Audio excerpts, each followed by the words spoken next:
Yo, what's up? I'm back once again, man. Just when I thought I was done recording videos for the day, I just remembered I had to do this review. This is gonna be a movie review actually, so this is gonna be a little bit more on the lighthearted side. Yeah, I actually recorded a review last night, but I was doing it while I was driving, and the stand that I had on my car is like, I got to get a new stand, but basically the stand kept like falling down. So like my phone kept going down. So the angle was all off. So I had to like do a proper review for this movie because I actually wanted to. When I saw the movie, I was like, before going into it, I was like, well, I don't know if I'm going to do a review. But after watching it, I was like, I have some thoughts. So I'm going to get into it from here. So this movie review is going to be on the new Snake Eyes movie. I guess you could say it's a spin-off from the other G.I. Joe films that they came out with. I was quite surprised that they actually, did another G.I. Joe movie again, because the first two didn't do so well as far as like box office numbers go. The first one sucked. I hated the first one. That first one with Marlon Wayans, that was terrible. Like dog shit terrible. And then the second one they came out with The Rock, I actually really did like it at the time, but I only saw it the one time when it was in theaters.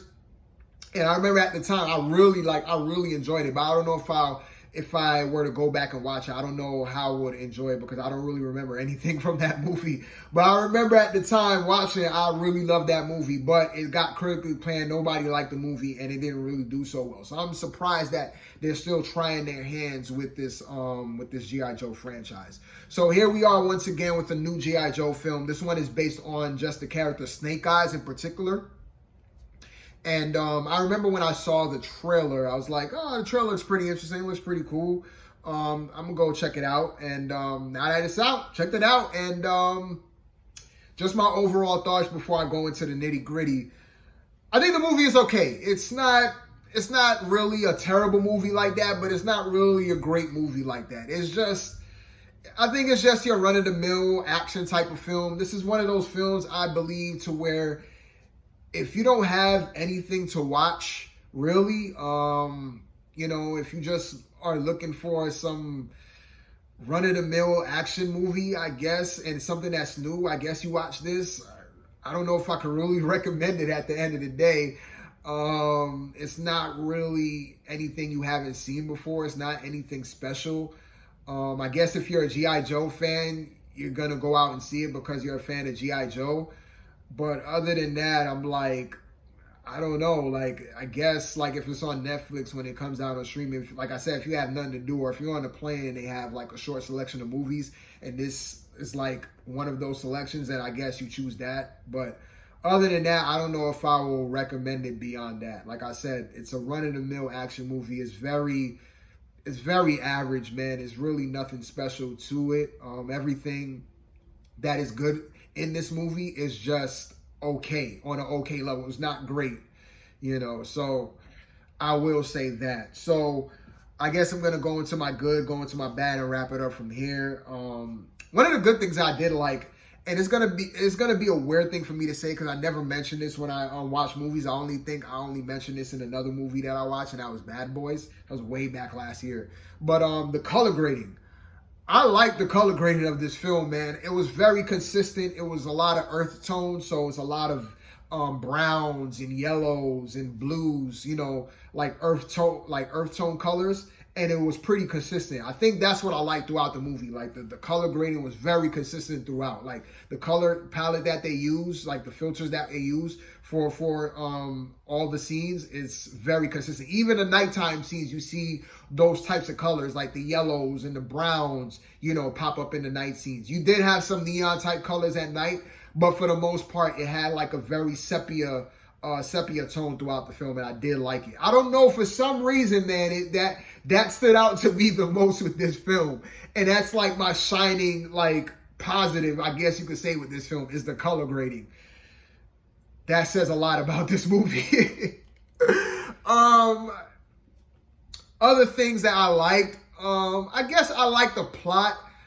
Now, in the beginning of the film, I do think that it takes time. Like, I think that first hour of the film, I really was kind of like checked out. I was really like, this is this is kind of like a bore fest to me. The dialogue is not really there. It's kind of boring and stale, and the story is not. But I think at a certain point it kind of picked up for me, and I kind of appreciated the movie a little bit more, and I got into it actually a little bit towards the end, man. So I would say that if you're gonna watch this movie, to me, I just feel like it's kind of a slow burn before you get really into it.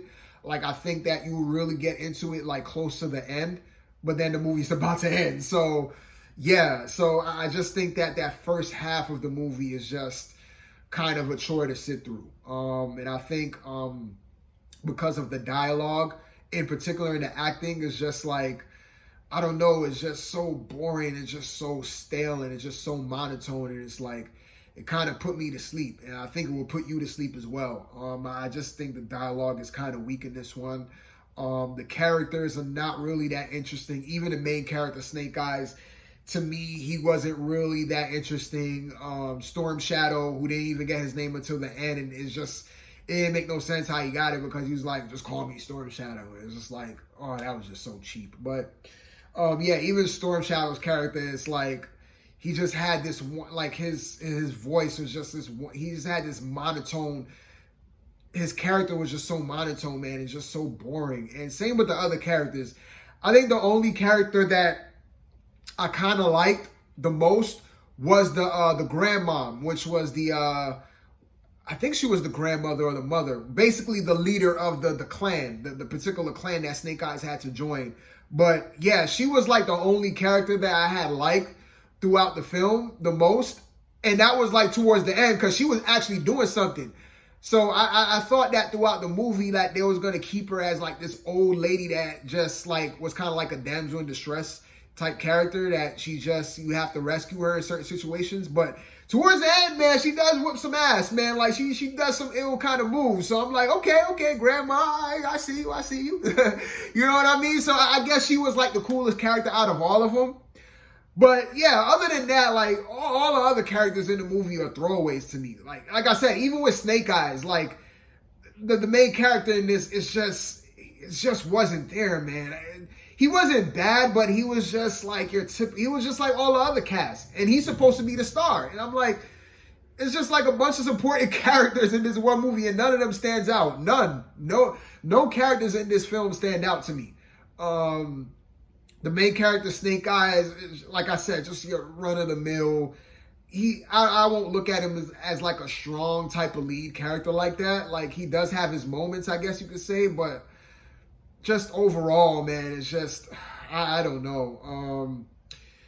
I would say, I guess another positive too is the story of itself is pretty interesting.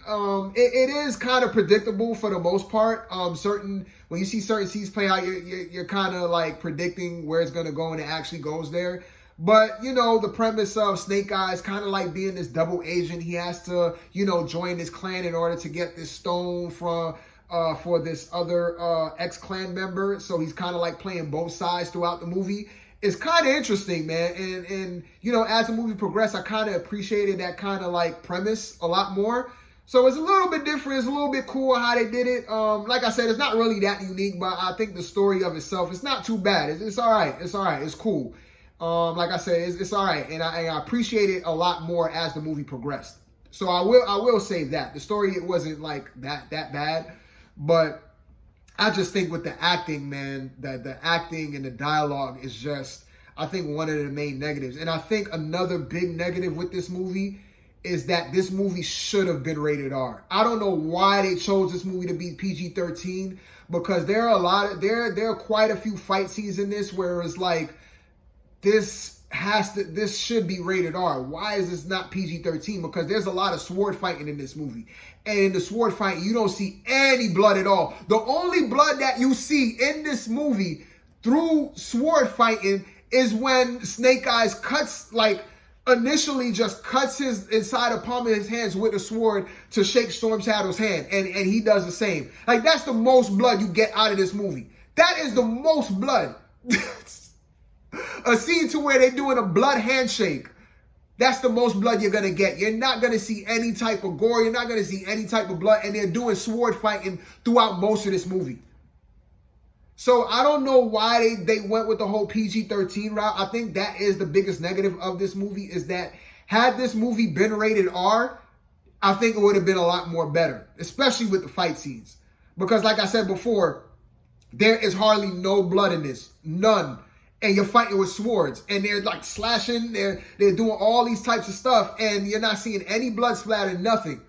So it's just like, I don't know. The fight scenes are empty. And that's also the same thing too. This is supposed to be an action film. But all the action scenes in this movie are just okay at best.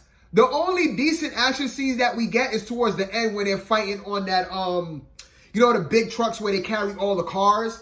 And like, that was like the coolest action scene throughout the whole entire film, when they're fighting on that highway.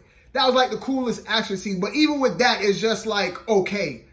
So every fight, every action scene in this movie is at best okay. There's some, you know, glimmering, shining moments here and there, but that's about it. The fight choreography kind of sucks, because especially when they're fighting groups of people, they just go like, it's not like well fight choreographed scenes like that at all. It's just hack and slash. And yeah, you would think for a Snake Eyes movie, the action would be a lot more better, but in all honesty, it just falls short, man. It just falls short. So I think I'm going to wrap it up from there. There is like well, it's not like really a mid-credit scene. It happens like in the beginning of the end credits. But you do get an end credit scene with Storm Shadow and with the Baroness. And yeah, there's no, well, Cobra Commander, he is like I guess you could say the main villain in the shadows, because you never see him in this movie. So if you're expecting to see Cobra Commander in this movie, you won't see him. Same with Destro, you won't see him either. So you do get to see the Baroness. You do get to see Scarlet, which is one of the Joes. And of course, you get to see Snake Eyes, because it is a Snake Eyes movie. And you get to see Storm Shadow. But the way how they did them is just like, whatever. You know what I mean? So all in all, I just feel like this movie is just a bland action movie at best. It's bland. It's not really much to it. Yeah, the story is good enough. It's decent enough to keep you entertained. But like I said, for that first hour, it's quite a chore to sit through. And I think towards the end, that's when it actually picks up and gets a lot more interesting. But like I said, at best, overall, this movie is just average. It's barely okay. Barely okay. It's almost like Black Widow. Like almost like as far as like my overall thoughts, it's kind of like the same with Black Widow. If I would had to like compare the two, I guess I would pick Black Widow over this one, just because Black Widow is a MCU product and this one is not. But these two movies are quite the same. Like, they have a lot of similarities. Like, the action is bland, the story is not that interesting, the characters are not that interesting. So if you thought the same thing about Black Widow, you'll probably feel the same way about this, pretty much. So I don't think I have much to say. That's going to be my review for this one. So until my next one, man, I'm out. All right. So